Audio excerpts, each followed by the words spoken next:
ওহে নারায়ণ দিতে হবে পদ ছায়া তোমার চরণে শরণ ওহে নারায়ণ দিতে হবে পদ তোমার ভয় শরণ দিতে যে হবে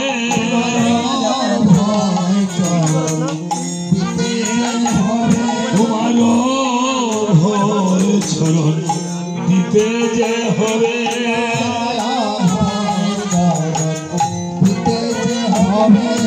দাস বলিয়ে হেনারানীকে ও চরণ দিতে যে হবে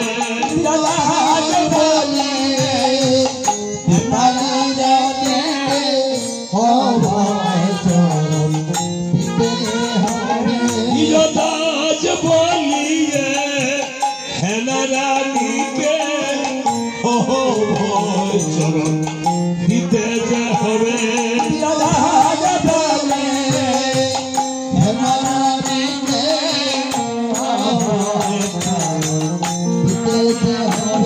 আমি শুনেছি পুরাণে রাম নামের গুণে কাছে তরি হল শোনা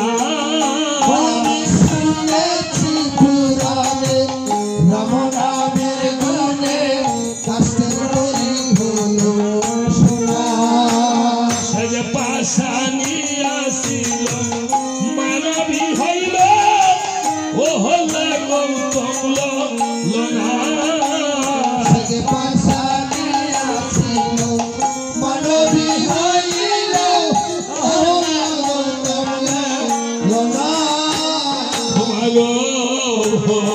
চরণ দিতে যে হবে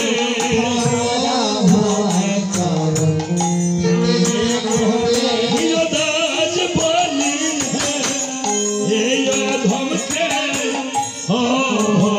চরণ দিতে যে হবে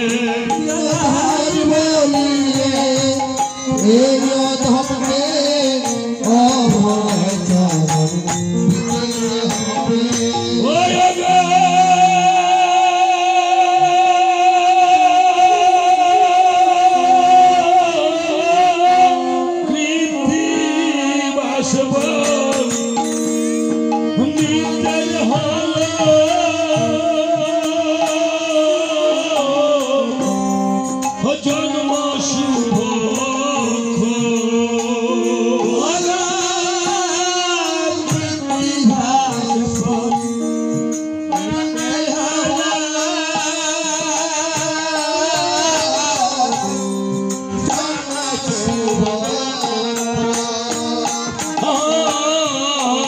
উত্তরাখণ্ড যেতে হবে কিনসি গান রামা লঙ্কা কান্দে না শক্তিশালী শক্তিশালী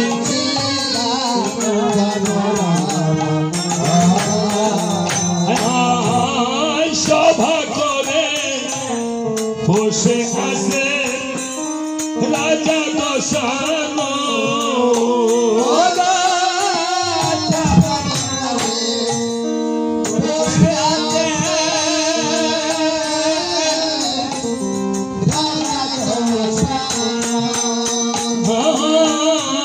চতুর্পার্শ্বে বসে আছে পাত্র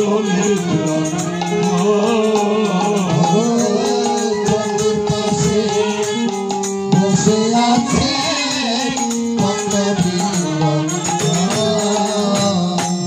কৃত্তিবাস পণ্ডিতের হলো জন্ম শুভক্ষণ লঙ্কা কাণ্ডে হবে আজি মধুর কিঞ্চিৎ গান রামায়ণ সভা করে বসে আছেন রাজা দশরথ আর চতুর্পার্শ্বে বসে রয়েছেন ভক্তবৃন্দগণ বসা রয়েছেন তখন এমন সময় রাবণ ভগ্নদূতকে বলছে হে ভগ্নদূত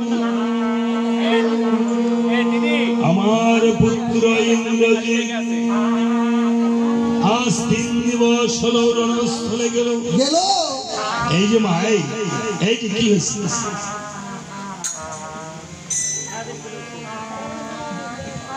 আমার পুত্র ইন্দ্রজিৎ আজ 3 দিবস রণস্থলে গেল। রাম নাম কীর্তনে আসলে মা পুণ্য হয় 1টি আর পাপ হয় 25টি। যদি কোনো কথা বলে আজকে আমাকে কৃপা করে এনেছেন, ভগবান কান দিয়েছে, কিছু মুখ দিয়েছে, তার মানে আমরা শুনবো বেশি, বলবো কম।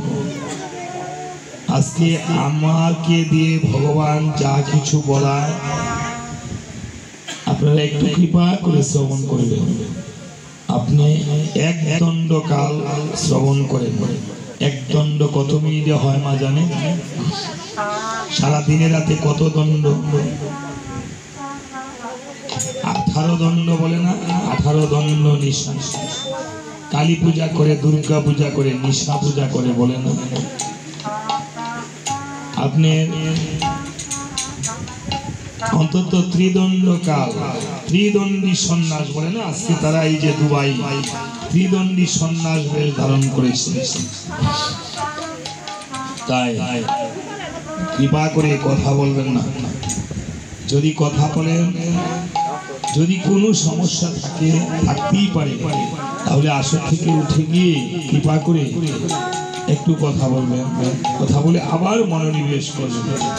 যদি কারোর সমস্যা থাকে বাসায় যেতে, বাড়িতে যেতে, এই চামড়ের স্পর্শ নিয়ে যাবেন।